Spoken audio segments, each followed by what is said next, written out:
Hello, I'm Starr Fuentes, and welcome to Casa Alma. This is Ra, my bird, and Bosco, and Merlin. I hope you enjoy Conversations with Starr. Remember, there's a certain piece in there that is perfect for you. And as you grow and change, review the video again, because another piece will be perfect for you. What do you do to prepare for a healing session with a client, Starr? What do I do? Well, nothing very much anymore, but in the beginning I did a lot of things. I made sure I was grounded, I made sure I was connected, and most importantly, I made sure that none of my emotions or judgments were in the way. If I was having a bad day, and I get myself out of that bad day and be there with my client. As you heal over the years and stuff, you can prepare instantly in 1/4 second. But as a new healer, ground, connect, clear, and stay in now time. That's the most important. And don't talk back into your head to the clients.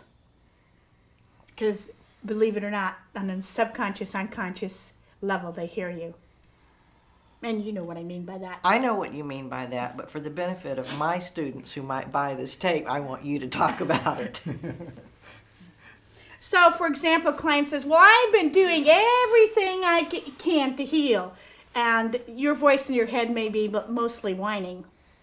Or something like that. You don't talk back to your client. No matter what state or condition they're in, you are then in a state of judgment or a state of superiority to your client. You are only a drinking straw.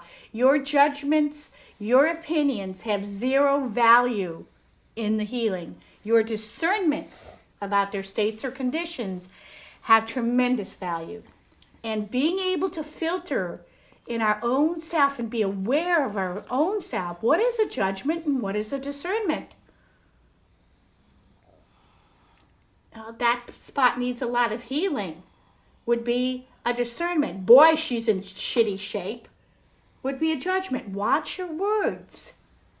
Watch your words. When you're talking about he or she, that's usually a judgment. When you're talking or verbalizing about a disease or a condition, physical condition, emotional or mental condition, that's usually a judgment.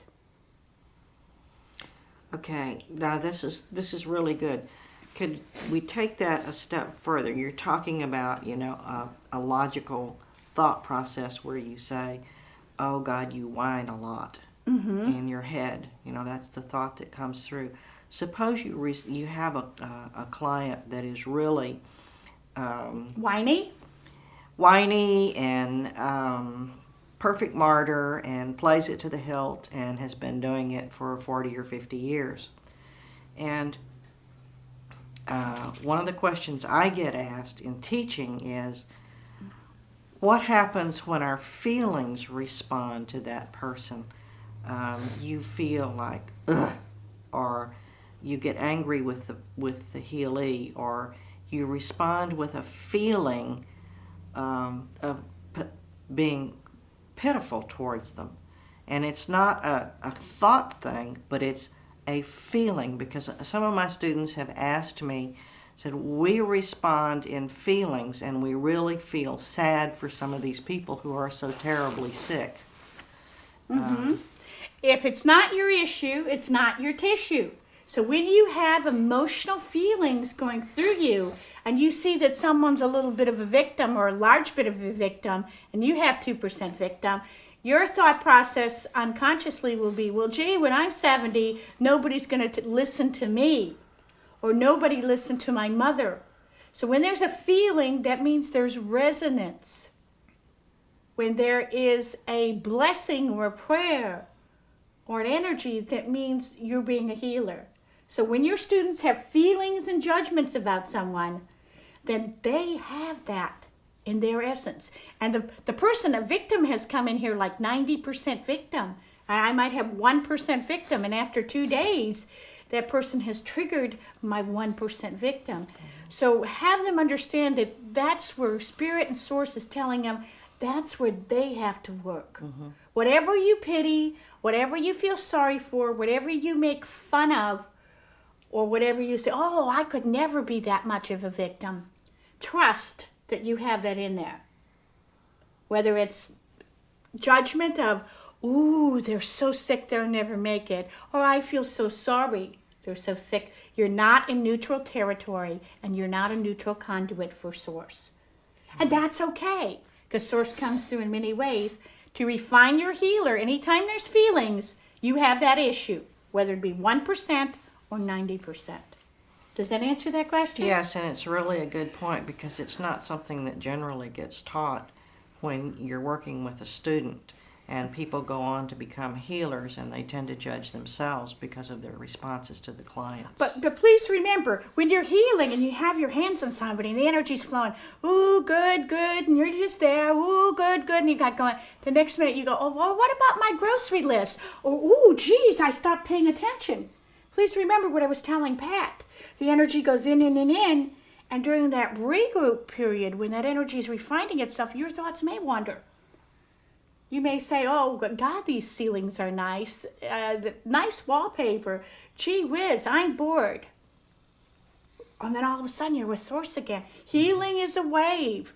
And there'll be moments where you're distracted. Now, this distraction is about the regrouping and the integration of the healing energies that you shared with Source with this person. When they stop, your mind goes someplace else. And then 2 seconds, 2 minutes, or 20 minutes later, you're going to find you're just as intense of a healer there.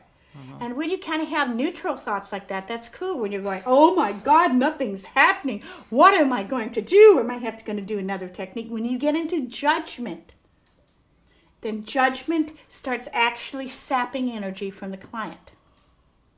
So we have to teach that healing is a wave. We have to teach that there are natural integration regroup periods where no thing is coming through, and we have to honor those periods by saying, yes, I do need a manicure. Okay, is the integration period over? Not quite. And not judging ourselves for not being there 100%. If you gave someone 100% healing, you might blow out their circuits. You might put them in bed for 2 weeks. But you heal as a wave, and this is an important part of the healing process. Does that answer that question? Yeah, it does for me.